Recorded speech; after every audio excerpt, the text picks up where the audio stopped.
तो दोस्तों आज तारीख हो गई है 8 जुलाई की, साथ ही में दिन है शुक्रवार का। तो आज दिन भर के मुख्य समाचार और देश दुनिया की ताज़ा खबरें हम आपके लिए लेकर आ चुके हैं। तो आइए बिना देर किए चलते हैं सीधे पहली बड़ी खबर की तरफ। महंगाई को लेकर हुआ चौंकाने वाला खुलासा। बीते 5 सालों में 2 गुनी हुई गैस सिलेंडर की कीमत, लेकिन कमाई 20% घटी। जी हाँ, जैसा कि आप में से अक्सर लोगों को पता होगा कि इस महीने की 6 जुलाई को यानी कि अभी हाल ही में 2 दिन पहले घरेलू गैस सिलेंडर की कीमत में 50 रुपए का इजाफा किया गया। इस बढ़ोतरी के बाद अब राजधानी दिल्ली में इसकी कीमत 1053 रुपए हो गई है। दोस्तों आप में से जिन लोगों को पता नहीं होगा उन्हें जानकर हैरानी होगी कि बीते 5 सालों में घरेलू गैस सिलेंडर के दाम लगभग डबल हो गए हैं। लेकिन वहीं दूसरी तरफ जो आम आदमी की कमाई है उसमें 20% की कमी आई है। दैनिक भास्कर की तरफ से ये रिपोर्ट साझा की गई है, जिसमें दोनों चीजों को कंपेयर करके दिखाया गया है। जैसे कि अभी से लगभग 5 साल पहले 6 जुलाई 2017 को घरेलू गैस सिलेंडर की कीमत 564 रुपए थी, लेकिन यही कीमत 2017 के बाद बढ़कर 6 जुलाई 2022 को अभी हाल ही में 1053 रुपए पे पहुंच गई। यानी कि गैस सिलेंडर के दाम बिल्कुल डबल हो गए। लेकिन वहीं दूसरी तरफ जो आम आदमी की सालाना कमाई है उसमें कमी देखी गई। भास्कर.com की तरफ से जो जानकारी साझा की गई है उसके मुताबिक साल 2017 से 18 के बीच आम आदमी की सालाना कमाई 1,14,958 रुपए थी, जो कि साल 21 से 22 में घटकर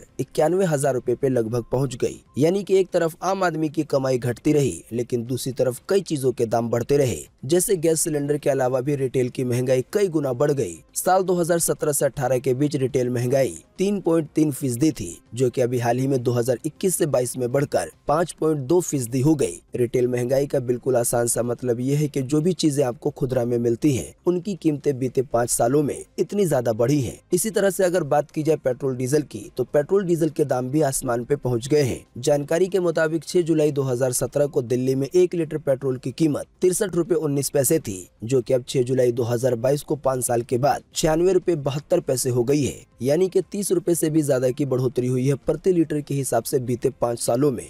हालांकि दोस्तों इन सब महंगाई के बीच खाने वाले तेल के दाम को लेकर आम जनता को राहत मिल सकती है। देखें इससे जुड़ी एक बड़ी खबर अगली खबर में। जल्दी घटेंगी खाने के तेल की कीमतें। सरकार ने कंपनियों से दाम में 10 रुपए कम करने को कहा है प्रति लीटर पर। जी हां, आने वाले दिनों में खाने की तेल की कीमतों में गिरावट आ सकती है। इसका कारण केंद्र यानी कि भारत सरकार की ओर से तेल कंपनियों को दाम कम करने के दिए गए निर्देश है। साथ ही इसी बीच खबर आई है कि सोयाबीन की कीमतों में भी गिरावट आ सकती है। साथ ही अगर बात की जाए कई तरह के खाने वाले तेल को लेकर, तो ताज़ा जानकारी के मुताबिक सरकार के कहने पे आने वाले दिनों में खाने वाले तेल की कीमतों में प्रति लीटर के हिसाब से 10 से 12 रुपए की कमी आ सकती है। आइए चले अगली खबर की तरफ। राज बब्बर को कोर्ट ने सुनाई 2 साल की सजा। 26 साल पहले लखनऊ में चुनाव अधिकारी से की थी मारपीट। जी हाँ, कांग्रेस नेता और एक्टर राज बब्बर को लखनऊ की MP MLA कोर्ट ने अभी हाल ही में बीते गुरुवार को 2 साल की सजा सुनाई है। साथ ही 8,500 रुपए का जुर्माना लगाया है। जानकारी के मुताबिक कोर्ट ने राज बब्बर को ये सजा 26 साल पुराने एक मामले में सुनाई है। हालांकि इस मामले में उन्हें कोर्ट ने अंतरिम जमानत भी दे दी है। अब उन्हें राहत के 30 दिन के अंदर अपर कोर्ट में जाना होगा, यानी कि इस फैसले को चुनौती देनी होगी और बड़े कोर्ट में। अगर वहाँ पे फैसला बदल जाएगा तो फिर राज बब्बर की सजा टल सकती है, वरना फिर राज बब्बर को भी 2 साल के लिए जेल में जाना होगा।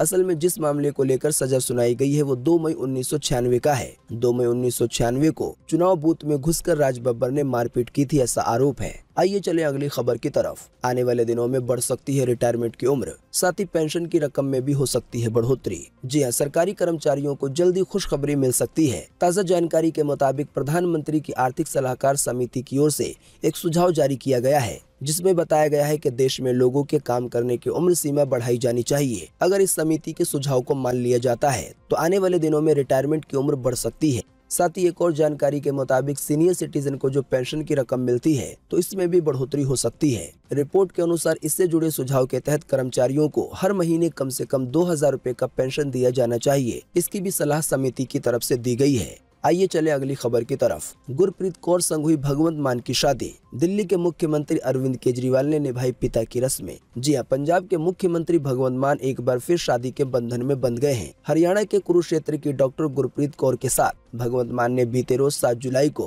पूरे रस्मो रिवाज के साथ शादी कर ली। दिल्ली के मुख्यमंत्री अरविंद केजरीवाल ने मान की शादी में पिता की रस्में निभाई। शादी में मुख्यमंत्री अरविंद केजरीवाल के अलावा सांसद राघव चड्ढा भी शामिल हुए। राघव चड्ढा ने शादी की तस्वीरें साझा करते हुए लिखा, मान साहब नु लख लख बधाइयां। दोस्तों, अगली खबर के बारे में बताने से पहले आपसे एक छोटी सी रिक्वेस्ट है कि इस वीडियो को लाइक कर दें और शेयर कर दें, क्योंकि आपका लाइक और शेयर करना ही होता है हमारी मेहनत का फल। साथ ही जो लोग हमारे इस वीडियो को देख रहे हैं उनसे एक और रिक्वेस्ट है कि अगर अभी तक आपने हमारे इस चैनल सब कुछ सीखो जानो को सब्सक्राइब नहीं किया है तो सब्सक्राइब करके बेल के आइकन को दबाएं। अगर आप जानना चाहते हैं दिन भर के मुख्य समाचार रोजाना और साथ ही में सरकारी खबरें। आइए चले अगली खबर की तरफ। देश के 20 राज्यों में हुई भारी बारिश। इसकी वजह से कहीं पे बाढ़ आई तो कहीं पे लैंडस्लाइड हुआ। साथ ही गुजरात के जामनगर में स्कूली बस पानी में फंसी। वहीं राजस्थान में अलग अलग जगहों पे बिजली गिरने से 5 लोगों की हुई मौत। जी हां, जम्मू कश्मीर के पहाड़ी इलाकों से मायानगरी मुंबई तक झमाझम बारिश हो रही है। मौसम विभाग के अनुसार बीते 2 दिनों से देश के 20 से ज्यादा राज्यों में भारी बारिश हो रही है। 2 दिन से हिमाचल प्रदेश, उत्तराखंड, जम्मू कश्मीर और महाराष्ट्र के कई इलाकों में भारी बारिश देखी गई है। इसकी वजह से जो पहाड़ी वाले राज्य हैं वहां पे कई जगहों पे लैंडस्लाइड यानी कि जमीन खिसकने के हादसे हुए हैं। इसके अलावा भारी बारिश के कारण गुजरात के जामनगर जिले के कलावाड़ में एक स्कूल की बस पानी में फंस गई। पानी का बहाव इतना ज्यादा तेज था कि बस पलट गई। हालांकि स्थानीय लोगों ने रस्सी डालकर बच्चों समेत ड्राइवर वगैरह को और जो उसमें टीचर थी उनको बचाया। साथ ही भारी बारिश के कारण अभी हाल ही में बीते बुधवार को हिमाचल के कुल्लू और शिमला में बादल फटने से साथ ही बाढ़ और भूस्खलन की वजह से 5 लोगों की मौत हो गई, जबकि 5 लोग लापता हो गए। साथ ही बीते 2 दिनों में ही बिजली गिरने के कारण राजस्थान के अलग अलग हिस्सों में 5 लोगों की मौत हुई। आइए दोस्तों, अब आपको लगे हाथों बताते हैं कि आज 8 जुलाई को पूरे देश में कैसा रहेगा मौसम। देखिए अगली खबर में। आज 8 जुलाई 2022 को पूरे देश में ये रहेगा मौसम का हाल। मौसम विभाग ने जारी किया है मौसम का पूर्वानुमान। जी हाँ, मौसम विभाग के अनुसार अगले 24 घंटे के दौरान यानी कि आज 8 जुलाई को उत्तरी कोंकण में, गोवा में और दक्षिण गुजरात में मध्यम से भारी बारिश की संभावना जताई गई है। इसके अलावा उड़ीसा में, छत्तीसगढ़ में, तेलंगाना में, आंतरिक महाराष्ट्र में, दक्षिण मध्य प्रदेश में, गुजरात के कुछ हिस्सों में, साथ ही राजस्थान के कुछ हिस्सों में, उत्तराखंड की तलहटी वाले इलाकों में, हिमाचल प्रदेश में, तटीय कर्नाटका में हल्की से मध्यम बारिश के साथ इन जगहों के कुछ स्थानों पर भारी बारिश की चेतावनी जारी की गई है। इसके अलावा केरल में, लक्षद्वीप में, अंडमान निकोबार द्वीप समूह में, उत्तरी आंतरिक कर्नाटका में, जम्मू कश्मीर में, उत्तरी पंजाब में, उत्तरी हरियाणा में, साथ ही छत्तीसगढ़ के कुछ हिस्सों में, इसके अलावा सिक्किम के भी कुछ हिस्सों में हल्की से मध्यम बारिश आज देखने को मिलेगी। इसके अलावा भी गंगे पश्चिम बंगाल में, पूर्व उत्तर भारत में, पश्चिम बंगाल में, झारखंड के कुछ हिस्सों में, कर्नाटका के कुछ हिस्सों में, आंध्र प्रदेश में, रायलसीमा में, तमिलनाडु में और पश्चिमी उत्तर प्रदेश के भी कई हिस्सों में आज हल्की बारिश देखने को मिल सकती है। दोस्तों, अगली खबर के बारे में बताने से पहले आपके लिए एक बड़ा सर्वे और एक बड़ा सवाल। अगर आप इसमें हिस्सा लेंगे और इसका जवाब देंगे तो इससे काफी कुछ पता चलेगा। दोस्तों, आपको इसी वीडियो के नीचे कमेंट बॉक्स में कमेंट करके बताना है कि बारिश होने के कारण लोगों का ज्यादा फायदा होता है या ज्यादा नुकसान होता है। इस पर आपका क्या मानना है, आपकी पर्सनल राय क्या है? वीडियो को पूरा देखने के बाद आप अपना जवाब इसी वीडियो के नीचे कमेंट बॉक्स में जरूर लिखें। आपके दिए हुए जवाब से काफी कुछ पता चलता है। आइए चले अगली खबर की तरफ। लालू यादव की हालत हो गई है बहुत ही नाजुक, बॉडी में मूवमेंट हो गई है बंद। दिल्ली एम्स में इलाज है जारी। तेजस्वी बोले कि 3 जगह है फ्रैक्चर शरीर में। बिहार के कई जगहों पे की गई प्रार्थना के लालू यादव जल्दी सही हो जाएं। जी हां, लालू यादव की तबीयत बेहद ही बिगड़ गई है। अभी हाल ही में देर रात उन्हें पटना से दिल्ली के एम्स में भर्ती कराया गया। यहाँ उनकी हालत काफी ज्यादा नाजुक बनी हुई है। तेजस्वी यादव ने बताया है कि उनका पूरा चेकअप किया जाएगा, उसके बाद इलाज शुरू होगा। फिलहाल बॉडी में मूवमेंट नहीं हो पा रहा है, यानी कि बॉडी हिलजुल नहीं पा रही है। साथ ही तेजस्वी यादव ने बताया है कि गिरने से लालू जी को 3 जगह फ्रैक्चर हुए हैं। इसके बाद उनकी स्थिति काफी ज्यादा बिगड़ गई है। तो लालू यादव के इस तरह के हालात को लेकर दुआओं का दौर शुरू हो गया है। अभी हाल ही में पटना के मंदिर और मस्जिदों में दुआ की गई। इसी दौरान छोटे बच्चों ने भी उनके जल्द स्वस्थ होने की कामना की, यानी कि मंदिर में पूजा आराधना की गई और मस्जिद वगैरह में दुआ मांगकर उनके सेहत के सही होने की कामना की गई। आइए चले अगली खबर की तरफ। कंट्रोवर्सी के बाद नहीं मिल पा रहा है रिया चक्रवर्ती को काम। प्रोड्यूसर राणा सरकार बोले कि एक्ट्रेस का करियर बिना गलती के ही हो गया बर्बाद। जी हां, बॉलीवुड एक्ट्रेस रिया चक्रवर्ती जल्दी बंगाली फिल्म प्रोड्यूसर राणा सरकार के साथ काम करती नजर आ सकती हैं। हाल ही में राणा ने एक इंटरव्यू में इसके बारे में बात की और बताया कि रिया उनकी फिल्म के लिए बिल्कुल फिट बैठती हैं। साथ ही उन्होंने ये भी कहा कि रिया का करियर बिना किसी गलती के ही बर्बाद हो गया है। जैसा कि आप में से अक्सर लोगों को पता होगा कि रिया चक्रवर्ती सुशांत सिंह राजपूत की गर्लफ्रेंड थी। तो जैसे ही उन्होंने खुदकुशी की उसके बाद ये मामला काफी ज्यादा लंबा चला। कई बार तो इसका दोष रिया चक्रवर्ती के सर भी आया, लेकिन बाद में सभी इल्जाम हट गए। हालांकि इस तरह की कंट्रोवर्सी होने के बाद अब रिया चक्रवर्ती को काम नहीं मिल रहा है। आइए चले अगली खबर की तरफ। 12 जुलाई से मैदा और आटे के निर्यात पर भी लगेगा प्रतिबंध। आइए बताएं ज्यादा जानकारी। जी हाँ, भारत सरकार ने अब आटा और मैदा समेत कई चीजों के निर्यात पे प्रतिबंध लगा दिया है, यानी कि ये चीजें 12 जुलाई के बाद देश के बाहर नहीं जा सकेंगी। अभी हाल ही में बीते गुरुवार को इसकी मंजूरी दी गई है। दोस्तों वैसे आप नहीं जानते तो आपको बता दें कि इससे पहले सरकार ने मई के महीने में गेहूं के निर्यात पे प्रतिबंध लगा दिया था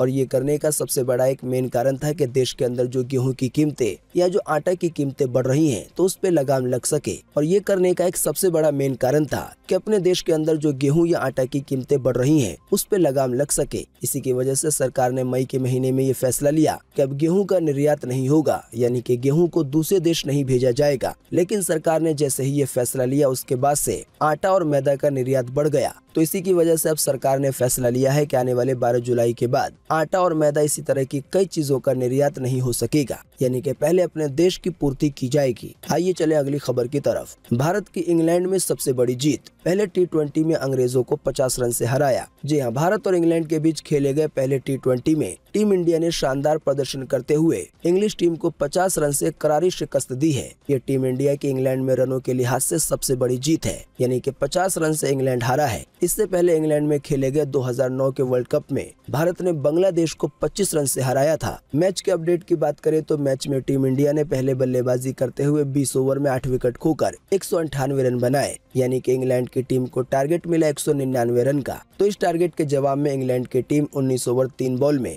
148 रन ही बना पाई। इस मैच में हार्दिक पांड्या का भी शानदार प्रदर्शन देखने को मिला। उन्होंने केवल 33 रन देकर 4 विकेट लिए। आइए चले अगली खबर की तरफ। काली के बाद अब सिगरेट पीते शिव पार्वती की फोटो की पोस्ट। लीना ने फिर किया है विवादित काम। भोपाल पुलिस ने इसी तरह के मामले में जारी किया है लुकआउट नोटिस। जी हां, अपने एक डॉक्यूमेंट्री फिल्म काली के पोस्टर को लेकर डायरेक्टर लीना मनीमेकले दूसरे पोस्ट को लेकर भी अब विवादों में घिर गई हैं। अभी हाल ही में उन्होंने सोशल मीडिया पे बीते रोज 7 जुलाई को एक तस्वीर साझा की जिसमें शिव पार्वती के गेटअप में 2 लोग सिगरेट पीते नजर आ रहे हैं। दोस्तों आप नहीं जानते हैं तो आपको बता दें कि डायरेक्टर लीना ने काली नाम की एक डॉक्यूमेंट्री शॉर्ट फिल्म बनाई है जो कि काली माँ पे आधारित है। हालांकि जब इसका पोस्टर रिलीज किया गया तो इसमें काली माँ सिगरेट पीते हुए नजर आ रही हैं। जाहिर बात है इसकी वजह से कई जगहों पे उनका विरोध किया जा रहा है। लेकिन हाल ही में जब बीते रोज 7 जुलाई को उन्होंने शिव पार्वती के गेटअप में 2 लोगों को सिगरेट पीते हुए का फोटो जारी किया तो ऐसा करने से ये मामला और ज्यादा भड़क गया है। कई जगहों पे मांग की जा रही है कि उन पे कार्रवाई की जाए। साथ ही उन्होंने जो फिल्म बनाई है उस पे भी रोक लगाई जाए।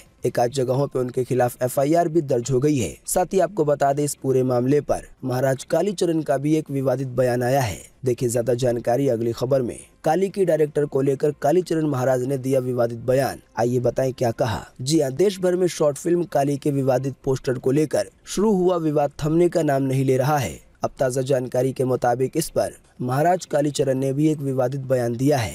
दोस्तों वैसे आप नहीं जानते हैं तो आपको बता दें कि महात्मा गांधी के खिलाफ विवादित बयान देकर महाराज कालीचरण सुर्खियों में आए थे। तो डायरेक्टर लीना को लेकर कालीचरण महाराज ने कहा है कि इस महिला को चुड़ैल कहना चुड़ैलों का भी अपमान है। साथ ही उन्होंने कहा कि इस तरह के देवताओं के अपमान को हम नहीं सहेंगे और संवैधानिक रूप से कार्रवाई करेंगे। आइए चले अगली खबर की तरफ। शिवसेना छोड़ सकते हैं 12 सांसद। ठाकरे के 66 पार्षद भी जा सकते हैं शिंदे की टीम में। जी हाँ, महाराष्ट्र के पूर्व मुख्यमंत्री उद्धव ठाकरे को एक और बड़ा झटका लगा है। ताज़ा जानकारी के मुताबिक ठाणे नगर निगम में शिवसेना के 67 पार्षदों में से 66 ने एकनाथ शिंदे कैंप को ज्वाइन कर लिया है। रिपोर्ट के मुताबिक अभी हाल ही में बीते बुधवार देर रात सभी बागी पार्षद ने एकनाथ शिंदे के उनके निवास पे मुलाकात की। वैसे आप नहीं जानते हैं तो आपको बता दें कि महाराष्ट्र में मुंबई नगर निगम के बाद सबसे बड़ा दूसरा नगर निगम ठाणे है अहमियत के लिहाज से। साथ ही में दावा ये भी किया जा रहा है कि शिवसेना के 18 में से 12 सांसद जल्दी शिंदे के गुट में शामिल हो सकते हैं। जाहिर बात है ऐसा होने से राजनीति के मामले में उद्धव ठाकरे की टीम पूरी तरह से टूट जाएगी। आइए चले अगली खबर की तरफ। तालिबानियों ने खोद निकाली मुल्ला उमर की कार। 21 साल पहले अमेरिकी सेना के डर से दफनाई गई थी।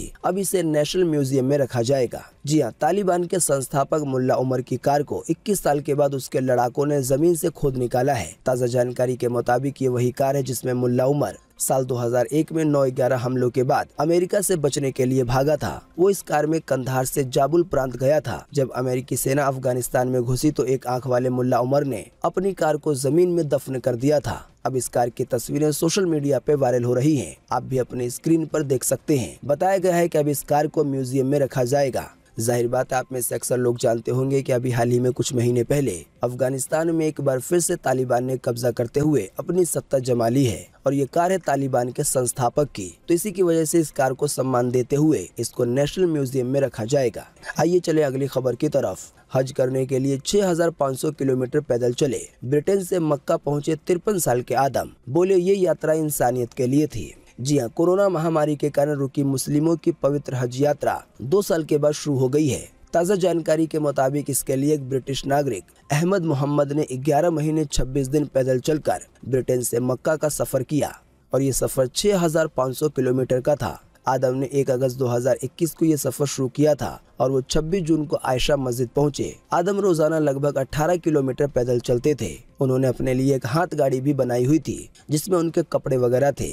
आदम ने सऊदी पहुंचने के लिए नीदरलैंड, जर्मनी, चेक Republic, Hungary, Romania, Bulgaria, Turkey, Lebanon, Syria और जॉर्डन का रास्ता चुना। यानी कि इन देशों को पार करते हुए सऊदी अरब हज के लिए पहुंचे पैदल। आइए चले अगली खबर की तरफ। आकाशा एयरलाइन को मिला ऑपरेशन सर्टिफिकेट। इसी महीने से शुरू हो सकती है कमर्शियल उड़ान। जी हाँ, शेयर बाजार के बिग बुल राकेश झुनझुनवाला के निवेश वाली एयरलाइन आकाशा एयर को Directorate General of Civil Aviation से हरी झंडी मिल गई है। यानी कि DGCA ने कंपनी को उड़ान शुरू करने के लिए ऑपरेशन सर्टिफिकेट जारी कर दिया है। अब ऐसे में आकाशा एयरलाइन के इस महीने के आखिरी तक कमर्शियल उड़ान शुरू होने की उम्मीद है। यानी कि देश की एयरलाइन की कंपनियों में एक और कंपनी का नाम जुड़ जाएगा। आइए चले अगली खबर की तरफ। बीते रोज एक बार फिर से मिले 18,000 से ज्यादा नए मामले कोरोना वायरस के। इसी दौरान फिर गई 35 लोगों की जान कोरोना के कारण। जी हाँ, बीते रोज लगभग 24 घंटे में एक बार फिर से 18,000 से ज्यादा नए मरीज मिले हैं कोरोना वायरस के। इन नए मरीजों के मिलने के बाद अब देश में कोरोना वायरस के टोटल मरीजों की संख्या, इन नए मामलों के मिलने के बाद अब देश में एक्टिव केसों की संख्या 1,19,457 हो गई है। यानी कि देश भर में अब इतने सारे कोरोना वायरस के मरीज हो गए हैं। अभी हाल ही में इन मामलों में 4200 से ज्यादा नए मामलों की बढ़ोतरी हुई है पिछले 24 घंटे के दौरान। साथ ही जैसा कि हमने आपको बताया, पिछले 24 घंटे के दौरान 35 लोगों की फिर जान गई है कोरोना के कारण। हाँ, लेकिन अच्छी बात ये रही कि इसी दौरान 14,000 से ज्यादा लोग ठीक भी हुए हैं। तो दोस्तों, आज 8 जुलाई 2022 के यही मुख्य समाचार और बड़ी खबरें थी। उम्मीद करते हैं इससे आपको काफी कुछ जानकारी मिली होगी। हम बस इसके बदले में आपसे इतना ही चाहते हैं कि आप इस वीडियो को लाइक कर दें और शेयर कर दें, क्योंकि आपका लाइक और शेयर करना ही होता है हमारी मेहनत का फल। वीडियो देखने के लिए आपका बहुत बहुत धन्यवाद। Thanks for watching.